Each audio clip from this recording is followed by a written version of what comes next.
네, 오늘의 정치권 관심 뉴스들 진단해보는 나이트 포커스. 김용남 전 국민의힘 의원 그리고 김성회 정치연구소 싱크와이 소장 두 분 모셨습니다. 어서 오십시오. 네, 안녕하세요. 예, 안녕하십니까. 정말 다이나믹한 국민의힘 전당대회 얘기부터 시작하겠습니다. 친윤계의 나경원 전 의원에 대한 구애가 이어지고 있었는데요. 김기현 의원이 오늘 나 전 의원과 깜짝 오찬 회동을 했습니다. 어떤 얘기가 오갔는지 먼저 보고 오시겠습니다. 저와 함께 앞으로 여러 가지 많은 논의를 하겠다고 하는 의미라고 이해하시면 될 것 같고요. 나 대표님이 우리 당에 대한 애정, 윤석열 정부의 성공에 대한 강렬한 의지를 가지고 계시기 때문에 앞으로도 같이 공조할 일이 많을 것이라고 확신합니다. 많은 인식을 같이 공유하고 있다는 말씀을 드리고요. 당의 모습, 또 전당대회 모습에 대한 걱정들이 많이 있으십니다. 지금은 굉장히 어려운 시기고 우리가 해야 될 일이 많은 시기라고 생각을 합니다. 국정 운영이 성공되고 또 총선 승리를 위해서 필요한 부분에 대한 역할을 하겠다, 이렇게 알아주시면 좋겠습니다. 네, 필요한 부분에 대해서 역할을 하겠다. 딱히 지지 선언이다 이렇게 얘기를 한 건 아닌데요. 그래도 어쨌든 사실상 김나연대가 성사된 것이다라는 해석이 김기현 후보 측에서도 나오고 나경원 전 의원 측에서도 나왔어요.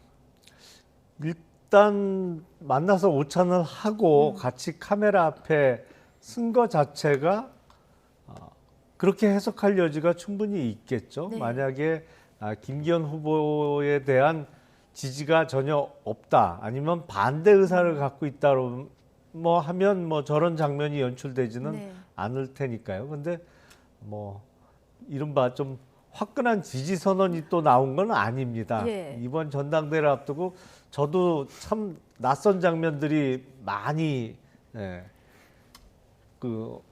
나타나게 되는데요. 김용남 전 의원이 보시기에도 그렇습니까? 저도 상당히 낯섭니다. 이런 전당대회 처음 봅니다. 사실은 특정 인사의 출마 여부가 한 3주 가까이 예. 정치권 톱 뉴스로 다뤄지는 전당대회도 본 적이 없고요. 그리고 전당대회 시작부터 대통령실이 이렇게 뉴스에 자주 등장한 적도 없는 것 같고, 네. 그리고 이제 정치권에서 정치인들끼리 누구에 대해서 지지 선언을 하거나 뭐 이러면 뭐 누가 들어도 알아들을 수 있을 정도로 간단 명료하게 이렇게 말이 나오는데, 그것도 아닌 장면도 참 예. 보기 드문 장면이고요. 낯선 전당대회가 전개되고 있습니다. 낯선 전당대회가 전개되고 있다.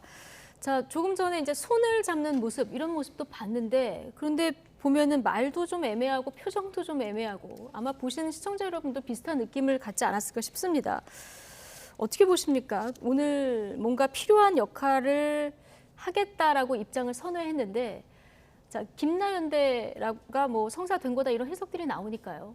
왜 입장이 선회됐을까요? 옛말에 강가에 그 말을 끌고 갈 수 있어도 물을 먹일 수는 없다고 했죠. 강가에 나온 말의 모습이지 않습니까? 그렇게 물을 보셨어요. 먹을 의사가 전혀 없는, 물을 마실 의사가 전혀 없어 보이는 모습이었고, 오늘 천하람 후보 같은 경우는 다른 프로그램에 나와서 서울 가정법원 앞에 풍경을 보는 것 같다, 두 분의 어떤 어색한 모습에 대해서 그런 말씀을 하시기도 하던데요. 네. 예, 저는 뭐 나경원 대표가 무슨 이유인지 모르겠지만 나경원 의원이 사실상 굉장히 억지로 나와서 소극적으로 서 있는 모습 정도를 보여주는, 예. 그 안 할 수 이유를 없으니까 조금 한. 추측해 본다면. 그러니까 아예 척을 질 수는 없는 상태이고, 그런데 뭔가 저쪽에서 화끈하게 뭘 해주겠다는 약속을 하지 않는 상태이고, 지금 저런 그림 정도로 놓고 오면 다음번 지역구의 공천 자리는 우리가 놔둬줄 수 있다는 정도 수준에서 합의가 된 표정이지 않을까라는 제 추측. 여하튼 김기현 의원 쪽에서는 성실한 카드를 내놓지 않고 있고, 나경원 의원은 아직 마음을 움직이지 않은 상태라서 한 번 정도 더 회동을 할 여지를 남겨놓은 그런 미팅이었다고 봅니다. 어정쩡한 김나연대 정도로 보면 될까요? 네, 아직 연대까지는 안 갔는데 어쨌든 사진이 찍혔으니까 네. 김기현 의원 측에서는 충분히 말할 수 있는 재료는 확보를 한 상태일 것으로 보고, 들리는 이야기로는 나경원 의원의 측근 중에 많은 분들은 이미 김기현 의원하고 함께 하고 있기 때문에 사실상 연대이지 않느냐라는 해석도 나오고 있긴 합니다. 그렇군요. 자, 지금까지 여론조사 흐름을 봤을 때 나경원 전 의원의 지지율을 안철수 후보가 가져가는 이런 양상이었거든요. 근데 오늘 이런 화면이 이제 시청자 여러분들 다 보시지 않았습니까? 이 이후의 여론 흐름은 어떻게 변할까요? 김기현 후보 입장에서는 오늘 회동이 손해 볼 일은 없겠죠. 적어도 뭐 도움이 되겠습니다만 그게 작은 도움이냐, 뭐 큰 큰 도움이냐는 좀 두고 봐야 될 것 같고요. 적어도 손해 보는 장면은 아니었던 것으로 보입니다. 일단 두 사람이 약속을 정해서 만나고 오찬하고 그리고 카메라 앞에 같이 섰으니까요. 근데 해석의 정도는 각자 다를 수 있기 때문에 예. 이거로 인해서 뭐 김기현 후보가 당장 지지율이 많이 껑충 뛰거나 이런 것까지 기대하기는 조금 어렵지 않을까 싶습니다. 예.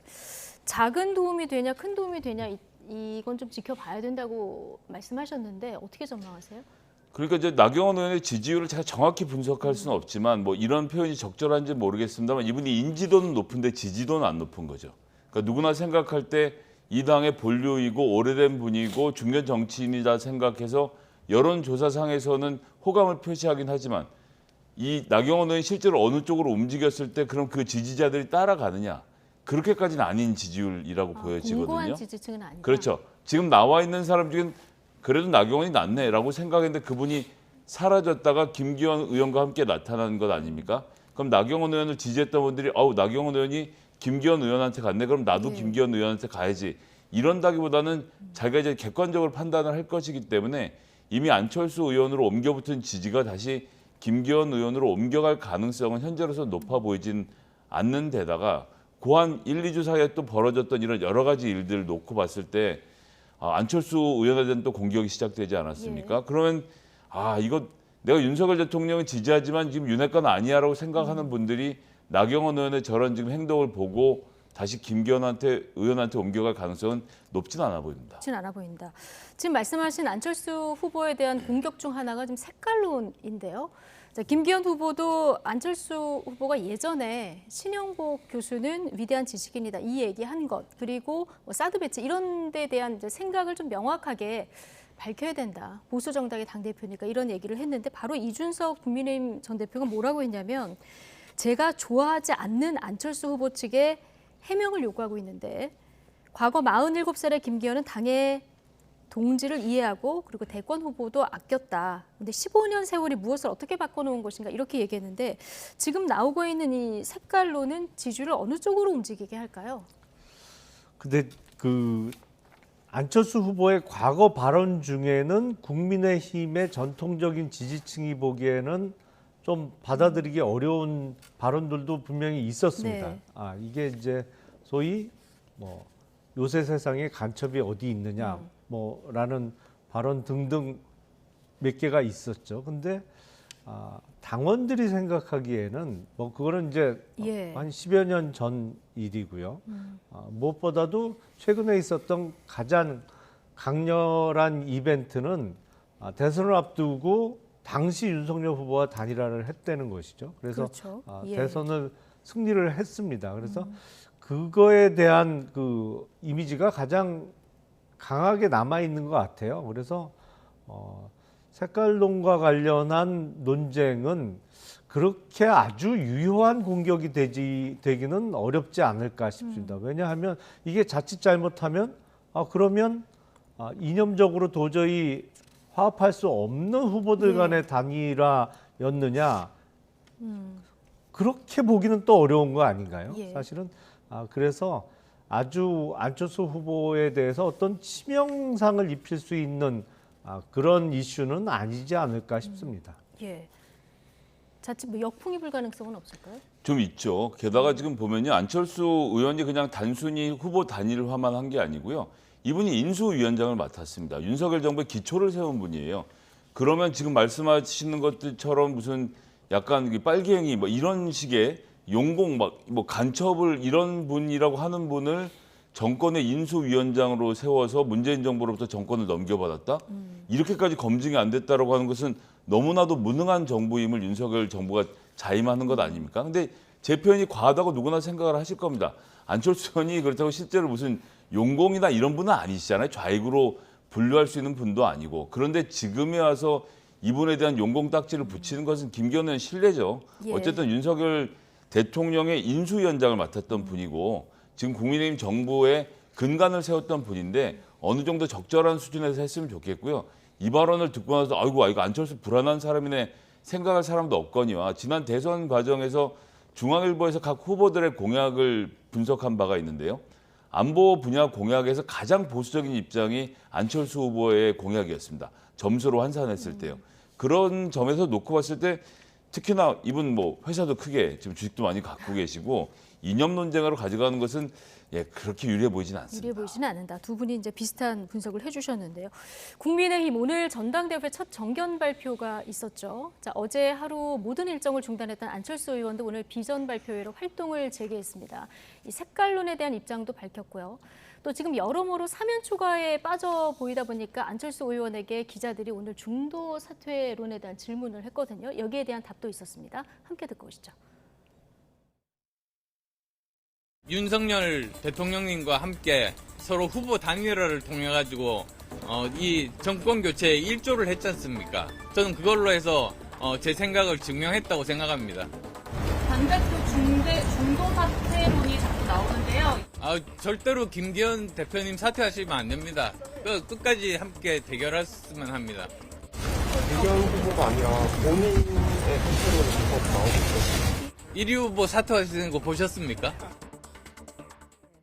일단 색깔론 공세에는 말씀하신 대로 단일화 통해서 정권 교체를 이뤘기 때문에 이걸로 내 생각은 증명이 됐다 이렇게 얘기를 했고 좀 중도 사퇴론에 대해서 질문을 하니까 마지막에는 1위 후보가 사퇴하는 것을 받느냐 했지만 그 전에는 약간 못 알아듣는 척하면서 김기현 후보 절대 사퇴하면 안 된다 이렇게 얘기를 약간 일부러 동문서답한 듯이 답을 했거든요. 그렇죠. 뭐 그거야 정말로 김기현 후보에 대한 사퇴를 묻는 거는 누구나 알 수 있었죠. 근데 그거를 이제 조금 재치 있게 받아친 거 아닌가 싶습니다. 사실은 어제 공식적인 그 전당대회 관련한 선거운동을 중단하고 하루의 공백을 두면서 오늘 아침에 보니까 막 그런 게 SNS에 막 돌더라고요. 네. 뭐 중도 사퇴와 관련한 게 도는 걸 저도 받아본 적이 있는데 글쎄요, 뭐 본인은 절대로 사퇴할 생각이 없다는 걸 다시 한번 강조한 것이 아닌가 싶고요. 제가 이제 시작하면서 이번 전당대회는 참 저에게도 낯설다는 말씀을 드렸는데 이 전당대회 관련해서 또 다시 그 불출마 아니면 중도 사퇴하는 후보가 나온다고 하면 더욱 낯설 것 같고요. 그런 일은 없지 않을까 싶습니다. 예. 또 사퇴하는 장면까지는 나오지 않았으면 이런 바람을 좀 담아주신 것 같은데 어쨌든 절대 나는 중도 사퇴 안 할 것이다 이거를 강조한 표현이다 이렇게 이제 해석을 해주셨는데 근데 안철수 후보가 지금까지 중도 사퇴한 적이 꽤 여러 번 있었기 때문에 결국 끝까지 갈 수 있을까 이 질문을 그래서 기자들도 던지지 않았겠습니까? 그러니까 이거 이제 벤트 감독의 빌드업처럼 처음부터 이제 빌드업을 해서 이제 사람을 웃기려고 했던 것 아니겠습니까? 김기현 후보 사퇴하시면 안 됩니다. 김기현 후보가 아니라 안철수 후보 말씀하시는 거 아닙니까? 그러면 1등 후보가 사퇴하는 거 보신 적 있습니까?까지가 하나의 만들어진 농담인 것 같습니다. 사전에 준비됐던. 근데 1등 후보가 다 사퇴를 했죠. 지난번 전당대회 1등 했던 이준석 후보 당대표 사퇴했죠. 최근에 여론조사 1등 했던 유승민 후보 사퇴했죠. 그다음에 최근에 여론조사 1등 했던 나경원 후보 사퇴했죠. 그럼 국민의힘에서 김기현 의원을 넘어서는 모든 사람들은 사퇴를 하고 있습니다. 그래서 적절치 않은 농담이었다. 저는 뭐 안철수 후보가 지금 이런 상태에서 또 사퇴할 이유가 별로 없기도 하고 지금 무슨 명분으로 사퇴를 하겠습니까? 겁나서라고 할 수도 없고 김기현 의원보다 어떻게 하다 보니 지지율이 잘 나와서 저는 윤석열 정부의 선거를 위해서 사퇴하겠습니다라고 말을 할 수 있는 형편도 아니잖아요. 그렇기 때문에 윤핵관들이 여기서 더 밀어붙이지만 않으면 저는 사퇴할 일은 없을 거라고 봅니다. 근데 만에 하나 사퇴하는 마음을 먹게 된다면 단일화 과정과 관련된 여러 가지 이야기들에 대해서 하고 나갈 거라고 봅니다. 그러니까 지금까지 신사적 관계를 정리하고 나가는 그렇죠. 이제 신사적으로 하겠습니다라고 한 번 더 선언했기 때문에 이런 정도 했으면 최소한 저 이념 관련된 논쟁 정도는 접어놓고 약간 더 정책 관련해서 옮겨갈 수 있을 거라고 보고요. 사실 제가 국민의힘의 그 김기현 선대위의 팁을 좀 드리면 간단합니다. 새정치민주연합 누가 깼습니까? 그리고 그다음에 국민의당 당대표가 됐는데 40석짜리 정당 3석으로 누가 쪼그러뜨렸습니까? 그분이 지금 국민의힘의 여당 대표를 한다고요? 라고만 물어봐도 많은 당원들이 저는 충분히 공감하실 것 같은데 왜 이렇게 자꾸 윤심에 집중하고 안철수 대표에게 어울리지 않는 용공 공격을 하는 것인지 잘 이해가 되지 않습니다. 네, 조언까지 지금 덧붙여 주셨는데 오늘 6명 당대표 후보자들이 이제 비전 발표를 했는데요. 뭐 빨간 목도리 들고 나오신 분도 있고 그리고 뭐 그 윗몸 사진을 공개하신 이런 분도 있고 굉장히 뭐 차별화를 시도하는 모습 보였는데 아마 이분 그 양손에 비책 족자를 들고 나오신 분이 있었죠. 천하람 자, 전남 순천갑 당협위원장 자, 후보로 나왔는데 자, 천하람 변호사 그 지지율 상승세를 어디까지 예측하십니까? 사실은 천하람 후보가 이번 전당대회 당대표 후보로 출마한 사람 중에 뭐랄까요? 포지셔닝은 가장 유리한 것 같습니다. 왜냐하면 이른바 이쪽 저쪽 다 비판할 수 있는 위치거든요. 네. 뭐 젊은 사람들 말에 따르면 모두 까기가 가능한 포지션이죠. 안철수 후보도 비판할 수 있고 그렇죠. 김기현 후보도 비판할 수 있고. 비판할 수 예. 있고 그리고 다른 어느 후보보다도 가장 젊고 또 연령 차이도 많이 나기 때문에 천하람 후보의 비판에 대해서 그걸 맞받아치기도 다른 후보 입장에서는 여의치 않은 상황이에요. 그래서 천하람 후보가 그 4명이 올라가는 본선에 올라갈 가능성이 매우 크고 네. 제가 예상해 보면 아마 한 15%까지 지지율이 올라갈 가능성이 있지 않을까 싶습니다. 15% 정도요. 예. 아직은 한 자릿수인데 15%까지 갈 그 여지가 좀 있어 보인다. 내일부터 이제 여론조사 컷오프 여론조사 시작이 되는데 자 4위 안에 들 것 같다. 일단 얘기를 해주셨는데 네. 천하람 후보는 뭐라고 얘기하냐면 내가 그 앞에 있는 황교안 후보 꺾고 그런 바람을 타서 더 꺾어서 이제 결승까지 가겠다 이렇게 얘기하고 있거든요. 자 일단 희망까지 담은 발언으로는 보입니다만 어디까지 좀 갈 수 있을 거라고 보십니까? 일단 저도 여기다 적어놓긴 했습니다만 네. 15%를 똑같이 똑같이. 적어서 이제 그런 정도 똑같이. 수준까지는 올라갈 수 있을 거라고 하나 네. 보는 게 있고요. 그다음에 천하람 후보에게 유리한 것이 한 2가지 측면이 있습니다. 첫 번째는 100% 당원끼리만 한다는 겁니다. 예. 당원끼리 투표를 하기 때문에 천하람 변호사가 천하람 위원장이 이 대중들에게 아주 넓게 알려져 있지는 않아도 정치 고관여층들에게는 알려져 있습니다. 종편 등의 방송도 많이 나왔고 또 YTN에도 고정 출연을 하고 있었고 그렇죠. 이렇기 예. 때문에 당원들은 누군지 안다는 점이 있어 굉장히 강점이고요. 지금 안철수 후보가 오늘 말 못하고 있지 않습니까? 그건 뭐냐 하면 말하기 애매한 거예요. 그러니까 이제 와서 윤석열 정부를 비판할 수도 없고 그렇다라고 나도 윤핵관이다라고 옹호하고 들어갈 수도 없는 애매한 상황에서 그저 연출할 수 있는 장면은 그만 때리십시오. 이제 저는 그만 때리십시오는 약간 불쌍한 장면을 연출하는 것 말고는 안철수 후보의 보폭이 넓지를 않습니다. 지금 네. 현재에서. 그런 상태에서 천하람 위원장은 상대적으로 넓은 보폭을 가지고 이제 상대방을 공격할 수 있다는 점이 있고요. 결승전이 있기 때문에 지금 네. 상태에선 누구나 자연스럽게 지지할 수 있는, 즉 한쪽으로 표가 몰릴 필요가 없이 당분간은 유권자들이 표를 놓고 여기저기다 재볼 수 있기 때문에 저는 뭐 3등은 좀 무난할 거라고 보고요. 근데 이제 안철수 의원이 지금까지 쌓아왔던 것이 있기 때문에 이 차이를 뒤집을 수 있겠는가? 이건 좀 지켜봐야겠죠. 네. 지금 족자에 보면은 대통령 공천 불개입. 오른손에는 또 왼손이었나요? 공천 자격고사 의무화 이렇게 이제 써 있는 오늘 저 비책 족자까지 들고 나서 좀 차별화를 시도하는 모습. 자 어디까지 치고 올라갈 수 있을지 이것도 관전 포인트 중에 하나로 좀 지켜보면 될 것 같고요.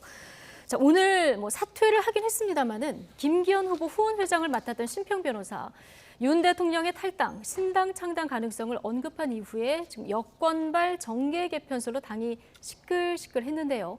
자, 오늘은 그런데 레임덕 이야기까지 또 했습니다. 자, 여권의 부정적인 목소리도 이어지고 있는데요. 발언 함께 듣고 오시겠습니다. 안철수 의원이 만약에 그 당대표가 되신다 그러면은 그 세력은 대단히 그 힘이 그 강성해지는 거죠. 그에 반비례해서 윤 대통령의 그 국정 운영 그 장악 그 능력은 현재 이하고 약화될 수밖에 없는 거죠. 이런 상황에서 대통령이 만약에 그 취임 1년도 안 돼서 레임덕 그 상황에 빠진다 그러면은 당연히 대통령으로서는 특단의 그 조치를 그 생각하지 않을 수가 없겠죠. 심평 변호사 발언 때문에 당내가 완전히 지금 부글부글이에요. 열린우리당식 창당이라고 하는 거는요. 이거는 거의 멸망전입니다. 그 여권 세력 내에서. 그런 언급 시나리오가 나왔다는 것만으로도 네. 예, 보수 진영에서는 뭐 트라우마죠. 저는 아주 위험한 발언이다 생각을 합니다. 정말 해서는 안 될 발언이고요. 그런 그 대통령의 탈당 또 분당 이런 얘기를 지금 전대 지금 와중에서 한다는 거는요. 네. 정말 그거는 저는 해당 행위라고 생각을 해당 하고 행위. 대통령을 정말 욕보이는 행위다라고 생각합니다. 자, 해당 행위라는 비판도 있었고요. 열린우리당식 창당은 여권 내 거의 멸망전이다. 뭐 이렇게 얘기한 이준석 전 대표의 비판까지 듣고 왔는데 어쨌든 발언을 꺼낸 이후에 논란이 컸는데 오늘 레임덕 얘기까지 또 했습니다. 이렇게 강한 발언을 계속 이어가고 있다고 보십니까? 그래서 의도는 그 한 가지인 것 같습니다. 그래서 김기현 후보를 찍어야 한다. 그러니까 뭐 김기현 후보의 후원회장을 했으니까요. 그런 의도에서 나온 발언 같습니다. 네. 제가 이준석 대표와 관련해서 뭐 생각을 달리하는 부분이 굉장히 많은데 이 심평 변호사의 발언과 관련해서는 생각이 같습니다. 정말로 당원들이 저도 당원의 한 사람입니다만 이 전당대회 관련한 여러 가지 발언 이벤트와 관련해서 가장 화가 많이 나는 부분이 이 발언이었어요. 그러셨군요. 전당대회 관련해서 뭐 안철수 후보가 당대표가 되면 대통령이 탈당할 거다?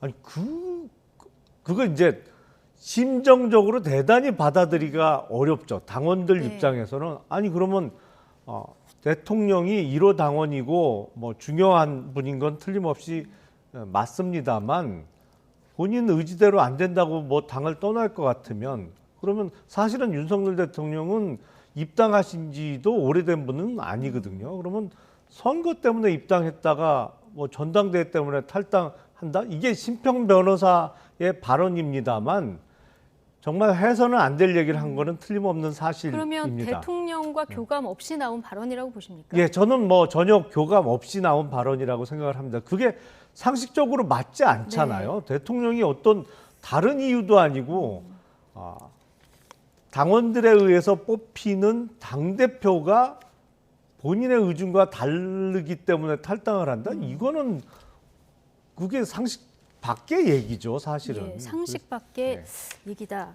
가장 그 전당대회 과정에서 화가 많이 난 발언이었다 이렇게 얘기해 주셨는데 자, 심평 변호사는 정계 개편 상황이 올 경우에 그 역할을 해줄 사람으로 김한길 국민통합위원회 위원장을 이제 얘기를 했는데 과거 열린우리당, 새정치민주연합 창당 과정에서 이제 핵심적인 역할을 한 분 아니겠습니까? 그런데 김한길 위원장은 여기 딱 선을 그었어요, 오늘. 근데 뭐 김한길 위원장도 정치인이기 때문에 오늘 발언으로 선을 그은 건 저는 아무런 의미가 없다라고 생각합니다. 내일 바뀌는 정치적 상황에 따라서는 할 수 있는 상태가 되는 것이고요. 처음부터 윤석열 후보 시절에 김한길 의원을 영입했던 것은 이런 정계 개편의 그림을 그리고 한 것이죠. 다만 그때는 좀 더 높은 지지율을 바탕으로 해서 이 대구 경북 지역에 갇혀 있는 정당이 아니라 호남까지 수도권까지 열어놓는 형태의 대규모 정당. 현재 180석 있는 민주당을 흔들면서 새롭게 좀 구도를 이번 총선, 그러니까 다음번 총선 치르기 전에 지금 상황에서 바꿔볼 수 있는 플레이 메이커로 김한길 의원을 생각했을 거라고 봅니다. 뭐 구체적인 이름을 좀 거론하긴 그렇습니다만 반도체 특위 위원장으로 양양자 위원을 영입하고 이런 과정들이 다 호남까지 바라본 수였지 않습니까? 근데 이제 대통령의 낮은 지지율로 이와 같은 창당 시도가 실패로 돌아간 것이죠. 그렇기 때문에 심평 변호사 입장에서 이런 카드가 존재한다고 생각할 수 있었던 것이고 사실은 농구로 치면 초반에 아예 반칙하려고 맘먹고 들어와서 상대방 슈터를 아주 기를 죽이고 나간 상황으로 봐야 될 것 같습니다. 굉장히 절묘한 타이밍이었고요. 당원들에게 정확하게 메시지 준 거죠. 안철수 의원이 당대표가 되면 우리 당은 큰일 납니다. 라는 메시지만 딱 주고 나갔는데 저 사람 누구냐? 멘토인 것 같은데 잘 모르겠고 그냥 김기현 의원의 후원회장 정도 했던 사람 아니냐. 정치적으로 부담이 크지 않으면서 정치적으로 입지가 있는 분이 이런 말씀을 하셨기 때문에 저는 이건 상당히 정교하게 짜져 있는 각본 안에서 움직인 그림이라고 보여집니다. 그러면 국민의힘 지지층은 이 발언의 반응을 어떻게 할까요? 이러면 안철수로 개혁도 안 되고 뭐도 안 되고 하면 불안하면 그냥 김기현 후보로 가는 게 안정적이겠다라는 생각을 하는 틀을 만들어는 줬을 것 같습니다.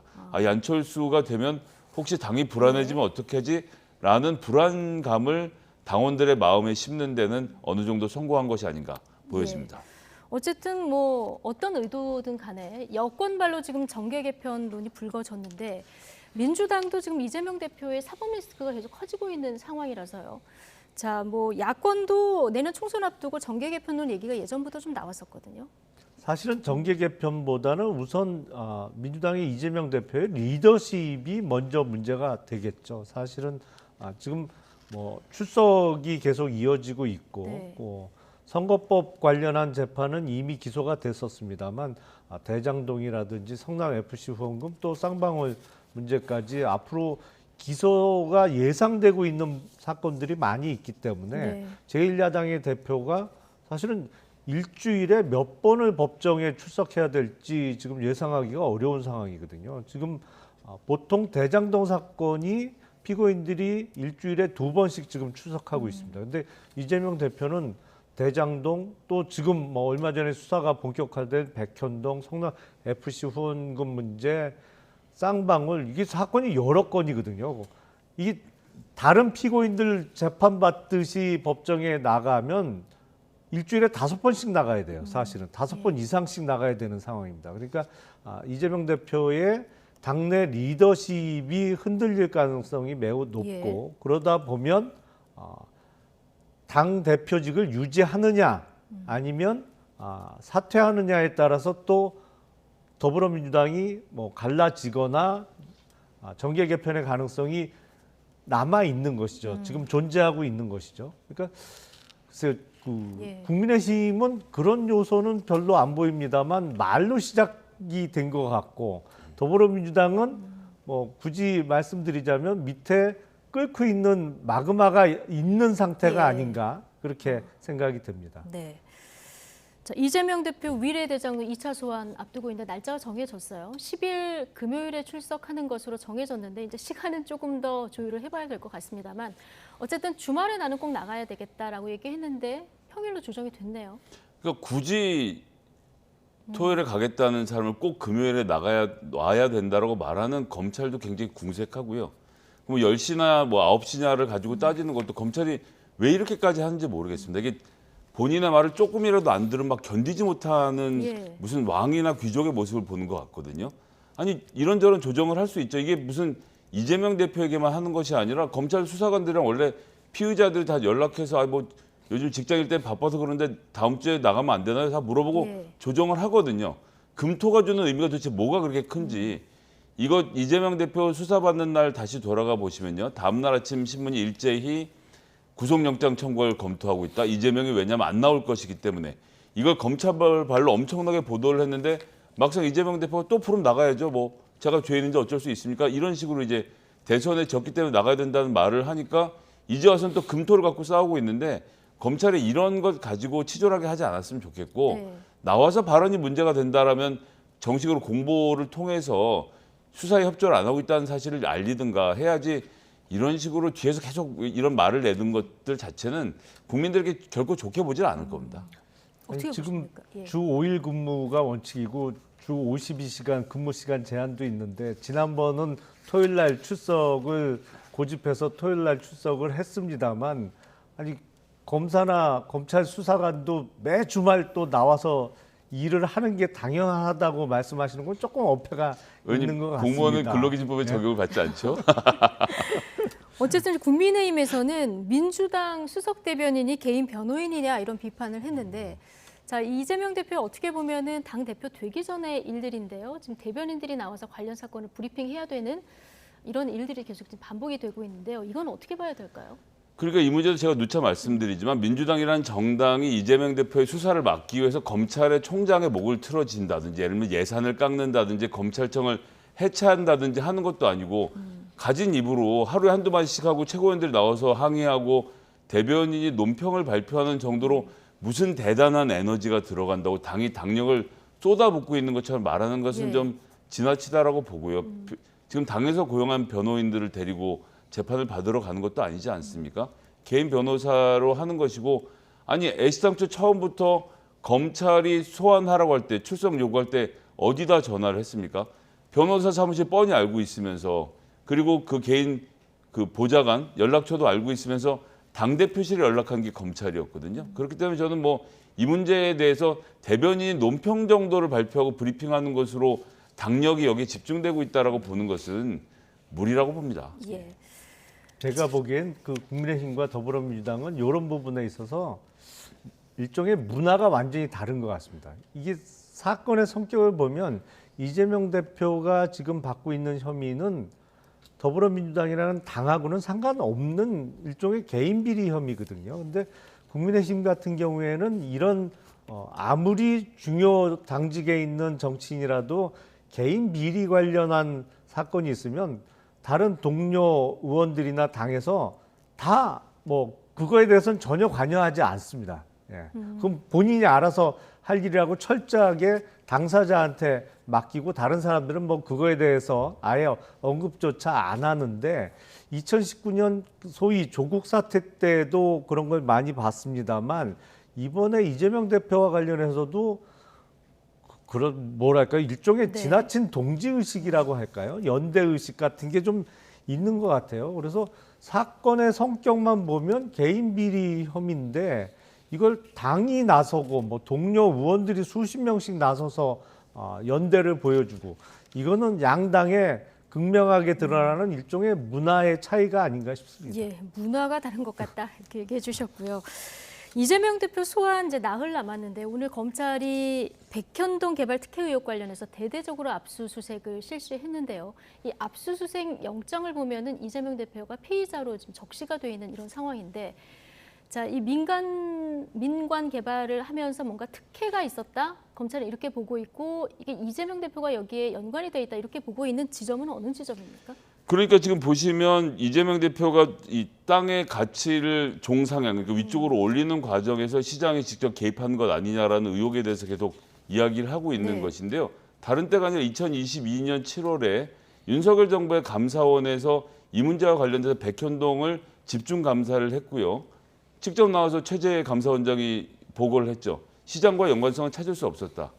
그러니까 이렇게 해놓으면 뭐 제가 아까 전에 이 사건이 왜 개인 비리인데 하냐라고 말씀하시는데 일단 60명의 검사가 동원된 것은 물론이거니와 네. 윤석열 정부 들어서서 했던 경찰의 수사에 대해서 전부 다 재수사를 지금 요구하고 있어요. 심지어 그 아들의 수사 내용까지 포함해서 모든 것들이 다 다시 하라고 하는 이 감사원도 지금 문재인 정부의 감사원이 감사를 한 게 아닙니다. 윤석열 정부의 감사원에서 감사를 해서 시장과 연관성은 찾을 수 없다는 보고가 있었는데 갑자기 또 이렇게 뒤져내서 뭔가를 찾아내지 않습니까? 네. 그리고 뭐 이제 이것도 옛날 소리를 다 들춰보면 다 나오지만 박근혜 정부에서 워낙 이 부분을 강하게 요구를 했습니다. 기재부도 공문을 보내서 요구를 하고 그래서 그게 국토교통부로 넘어가서 좀 단계를 상향을 조정을 해라. 왜냐하면 박근혜 대통령이 그 당시에 이제 공공기관 부채 해결하고 재산 팔아치우는 것으로 업적을 쌓기 위해서 했던 작업 중에 하나로 들어가 있는 것이거든요. 이재명 시장의 전임 시장도 기자회견까지 열어가면서 막 이런 조치들이 있었던 것이기 때문에 뭐 저는 재판관 밝혀지겠지만요. 그 윤석열 정부의 감사원에서 이재명 시장 관계없다고 발표했던 점은 좀 짚어놓고 넘어가겠습니다. 예. 이 백현동 특혜 의혹을 보면은 자연 녹지였던 부지가 4단계 상향 변경이 됐고요. 그리고 임대 비중도 10%로 축소했기 때문에 결과적으로 뭐 사업자는 수천억 특혜를 입은 이런 사건이긴 한데요. 이 과정에 김인섭 전 한국하우징 대표라는 분이 등장을 하고요. 그리고 이분이 지금 정진상 전 정무실장하고 통화를 했다. 네. 자, 검찰은 이 부분을 주목을 하고 있는데, 자, 여기에서 이재명 대표까지는 어떻게 연결이 되는 겁니까? 우선 이 땅은 네. 자연 녹지만 주로 언급이 됩니다만 상당 부분은 자연 녹지보다도 더 토지 이용이 까다롭고 어려운 보존 녹지도 상당히 많이 포함되어 있었습니다. 예. 사실은 이게 보통 아파트를 짓는 경우에는 2종 일반 주거지역까지 종상향을 하면 아파트를 지을 수가 있어요. 이 용적률 대부분 250%까지가 이제 법정 상한입니다만 이 땅은 준주거지역. 상업지역 전 단계인가요? 그렇죠. 예. 상업지역 바로 밑에 단계까지 그러면 용적률이 400% 내지 500%까지 늘어나거든요. 그러니까 땅의 값어치가 몇 배 뛰는 거죠. 근데 예. 여기 관여한 김인섭 씨라는 사람이 바로 이재명 당시 성남시장 선대위원장을 지냈던 사람입니다. 이 땅은요, 한국식품연구원이 있던 자리인데 이게 자연녹지와 보존녹지로 구성되어 있다 보니까 사실은 값어치가 별로 안 나가는 땅이에요. 예. 그러니까 팔려고 했는데 계속 유찰되고 땅이 팔리지 않았습니다. 근데 이게 아시아 디벨로퍼라는 민간 시행업자가 이 땅을 사들이고 2,200억 주고 산 것 같아요. 그리고 이재명 성남시장의 선대위원장을 했던 김인섭이라는 사람을 회사에 영입한 이후부터 뭐랄까요? 이게 뭐 마법의 상승이라고 할까요? 예. 땅 값어치가 어마어마하게 상승을 합니다. 이게 준주거지역까지 상승을 하고 원래 예.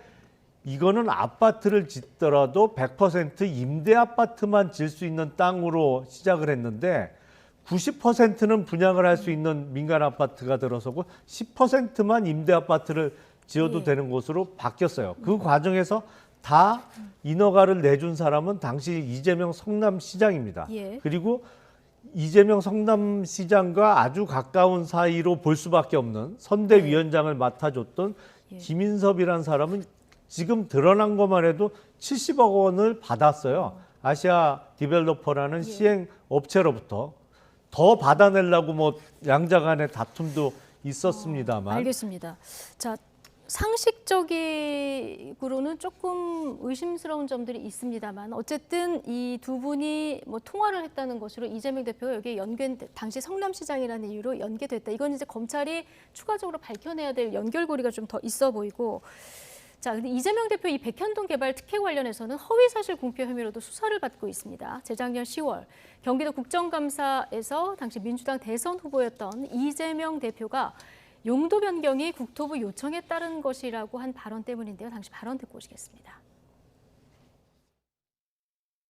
국토부 장관이 도시관리계획 이거 변경 요구하면은 지방자치단체장은 반영해야 된다. 의무조항을 만들어놨습니다. 만약에 안 해주면 직무유기 뭐 이런 걸 문제 삼겠다고 협박을 해서 제가 그때 낸 아이디어가 뭐냐면 반영은 해주는데 다 해주란 말은 없으니까 조금만 반영해주겠다. 이렇게 또 다시 기자회견을 해가지고 성남시 공공기관 이전 부지 5곳이 매각이 몇 년 동안 불발됐던 거예요.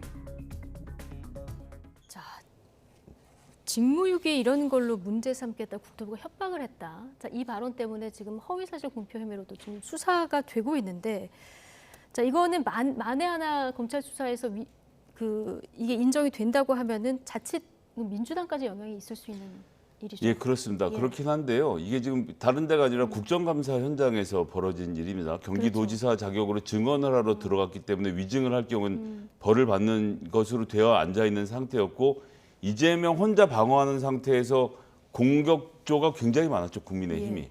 그러니까 지금 검찰이 이 안에서 한 발언에 대해서 사법처벌을 하겠다고 하는 건데 청취자분들 좀 잘 생각해 보셔야 됩니다. 이거 이제 국토교통부에서 나온 공문하고는 좀 배치되는 측면이 그러니까 배치된 있어요. 측면인데 거기서 다툼을 한 거잖아요. 설명하는 과정에서 나온 발언을 전부 다 속기로 채취한 다음에 야, 요 발언은 잘못됐으니까 이거 허위사실 유포다. 아니 그 자리는 고 이재명 대표가 3분 발언하고 끝난 자리가 아니고요. 국민의힘과 공방을 주고받는 자리였습니다.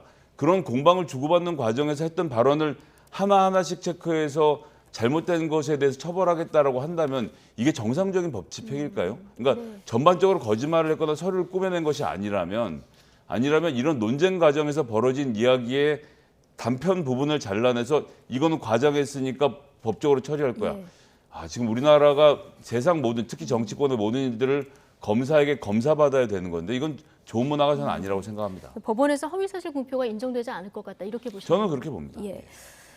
자, 김성태 전 쌍방울 회장의 도피 생활을 도왔던 수행비서가 오늘 송환이 됐어요. 캄보디아까지 도망가려다가 이제 잡혀서 들어왔는데 그리고 금보지기도 곧 들어온다 이렇게 소식이 전해지고 있는데요. 자, 이거는 들어오게 되면 그러면 변호사비 대납 의혹도 그렇고 또 지금 대북 송금 의혹도 그렇고 여기에 뭔가에 좀 키가 좀 잡힐까요? 검찰 수사에? 처음에 김성태 전 회장이 이제 국내 송환될 때 제가 조금 그런 의문점을 가졌거든요. 보통 저런 회사 같으면 저게 이제 쌍방울이 그야말로 경영만 열심히 전념하는 일반적인 회사하고는 좀 다른 성격들이 네. 충분히 많이 있으니까요. 그래서 사실상의 오너라고 볼 수 있는 김성태 전 회장이 귀국하기로 하면, 왜냐하면 예. 송환과 관련한 재판을 포기하고 귀국하면 그 밑에서 일하던 사람들도 다 들어오는 게 일반적인데, 소위 얘기하는 금고지기는 거기에 남아서 송환 여부를 다툰다 그래서 이게 전략적으로 김성태 전 회장만 들어와서 모른다고 하거나 무피권을 행사하고 이렇게 분리 대응하려고 저러나 보다 그랬는데, 김성태 전 회장이 처음에는 뭐 그런 비슷하게 진술을 하는 것 같았습니다만 이제 수사에 좀 협조를 하는 것 같아요. 그러다 보니까 자기가 데리고 있던 직원들도 이제 들어오라, 이렇게 들어오게 얘기를. 된 것이죠. 사실 저는 그렇게 된 경위가 아닐까라고 생각을 합니다. 예. 그러다 보면 구체적인 자금 집행을 가장 잘 알고 있는 재무 담당 본부장이 보다 구체적인 얘기를 할 수 있겠죠. 그래서 대북 송금이라든지 아니면 예. 변호사비 대납 사건도 보다 효율적으로 수사가 이루어지지 않을까 싶습니다. 네, 대북 송금 관련해서는 지금 이제 진술만 부딪히고 있는 상황입니다. 김성태 전 회장 같은 경우는 이재명 대권 프로젝트의 일환이었다 이렇게 얘기하고 있는데, 지금 수감 중인 이화영 전 평화부지사는 이거 완전 허구다 이렇게 좀 진술이 맞부딪히는 이런 상황이거든요. 근데 오늘 수행 비서가 잡히면서 김성태 전 회장의 대포폰도 지금 검찰이 확보한 것으로 전해져요. 자, 이게 뭐 스모킹 건이 될까요? 아니면 어떻게 보십니까? 전 뭐 죄를 저지른 사람은 다 잡혀가야 된다라고 생각합니다. 이화영 부지사가 남북관계 개선을 위해서 노력하는 과정에서 기업체를 활용할 수 있다고 생각했는데 그 범위를 넘어섰으면 문제가 되면 당연히 처벌을 받아야 되겠죠. 근데 여기서 핵심적으로 봐야 되는 것은 300만 불이 건네졌던 시점이 2019년 5월이고요. 이때는 힉토류 광물과 관련돼서 북한하고 쌍방울이 계약을 체결하면서 주가가 엄청나 올라가서 그해 말에 정산을 해보니까 금감원 통계로는 1,588억 원 정도의 이득을 거뒀다라고 하더라고요. 그럼 김성태 씨가 본인의 주가를 부양하기 위해서 북과 거래를 했는지, 아니면 실제로 이화영 부지사의 말을 들었는지는 뭐 대포폰이 나왔다고 하니 그거 다 열어보면 될 거라고 생각을 하고, 이 문제 사실 되게 단순합니다. 김성태 의원, 지금 김영남 의원님 말씀처럼 진술을 하고 있으니까 변호사비 대납한 거 찾아갖고 이재명 대표의 변호사들에게 통장에 돈 꽂아 놓은 것만 찾아내면 그냥 제가 보기엔 더 얘기할 게 없거든요. 왜 자꾸 원래 하기로 했던 수사를 놔두고 자꾸 엉뚱한 데 가서 딴 것들을 하고 있는지 검찰이 좀 한심해 보입니다, 저는. 예. 자, 검찰 수사가 전방위로 진행이 되고 있는 상황이라서 이재명 대표도 좀 고민이 깊은 것 같은 어떤 그 뉘앙스의 발언들이 언론 보도를 통해서 전해지고 있는데, 자, 관련 수사들은 좀 지켜보기로 하고요. 마지막 주제 짧게 다뤄보겠습니다. 법원이 조국 전 장관에게 징역 2년을 선고한 1심 판결문이 공개가 되는데요. 자, 이 판결문 내용을 보면 딸 조민 씨가 의존한 장학금을 타면서 가족들끼리 나눴던 이런 대화 내용, 채팅방 내용이 공개가 됐어요. 지금 이제 저희가 그래픽으로 정리한 저 내용인데, 이 메시지 내용이 조 전 장관의 청탁금지법 위반 혐의를 유죄로 판단한 근거가 됐을까요? 그렇죠. 사실은 소위 얘기하는 조국 사태의 씨발은 조국 당시 법무부 장관 지명자의 딸이 의전원을 다니는데 성적은 안 좋은데 장학금을 계속 받았다라는 의혹부터 출발했던 것으로 제가 기억을 합니다. 그러다가 이제 입시 비리 문제까지 번지고 여러 가지 문제가 나왔습니다만, 저 SNS의 대화 내용에 의하면 본인도 어느 정도는 충분히 알았던 것 같아요. 본인이 장학금을 받을 만한 어떤 자격이 없다든지, 아니면 내가 이렇게 장학금을 받는 것을 동료 학우들이나 이런 사람들이 알아서는 안 된다는 것을 적어도 조국 전 장관의 가족들은 충분히 숙지하고 있는 상황 하에서 나온 이야기가 아닌가 싶어요. 예. 자, 지금 보신 조민 양은 저렇게 인터뷰에 공개적으로 나섰고 앞으로 이제 내가 개인 활동을 하겠다 이렇게 선언을 한 상황입니다. 하루 새 인스타 팔로우가 뭐 8배 증가했다고 합니다. 그런데 어제 그 인터뷰 내용에서 떳떳하다 이 얘기를 하면서 여기에 대해서는 뭐 민주당에서도 조금 쓴소리가 나오는 것 같습니다. 그런데 이런 가운데 정유라 씨가 또 조민 씨를 저격하고 나섰고요. 이 SNS 상에서 누리꾼과도 설전을 벌였는데 이건 어떻게 보십니까? 전 뭐 조민 씨하고 정유라 씨를 뭐 같이 놓고 비교할 성질의 문제는 아니라고 보고, 정유라 씨는 그 최순실로 인해서 지금 국정농단이 어떻게 됐는지 국민들이 다 확인한 과정이 있지 않습니까? 뭐 이런 문제에 본인이 말을 대고 섞을 상황은 아니라고 보고, 다들 이제 워낙 SNS, 유튜브, 인스타 이런 것들을 이제 팔로우 늘리는 데들 집중을 하고 있는 것이 아닌가 싶은데요. 이렇게 크게 논쟁할 주제는 아니라고 봅니다. 크게 논쟁할 주제는 아닌 것 같다. 어떻게 보셨어요? 그래서 많이 비교가 되죠. 사실은 정유라 씨 같은 경우에는 그 소위 얘기하는 국정농단 사건이 문제가 되면서 이게 최종 학력이 초등학교 졸업까지 되는데 불과 얼마 안 걸렸어요. 뭐 대학 입학 취소, 고등학교 뭐 중학교 졸업까지 다 취소되고. 근데 아직 조민 씨 같은 경우에는 지금 가처분이 받아들여지면서 일단 의전원에 입학했던 거, 지금 졸업하고 의사고시를 합격한 것까지는 유지가 되고 있거든요. 그래서 두 사건을 비교하면 많이 차이가 나죠. 차이는 현실적으로. 난다. 예. 그러나 이제 SNS에서 이런 설전들은 또 어떻게 보십니까?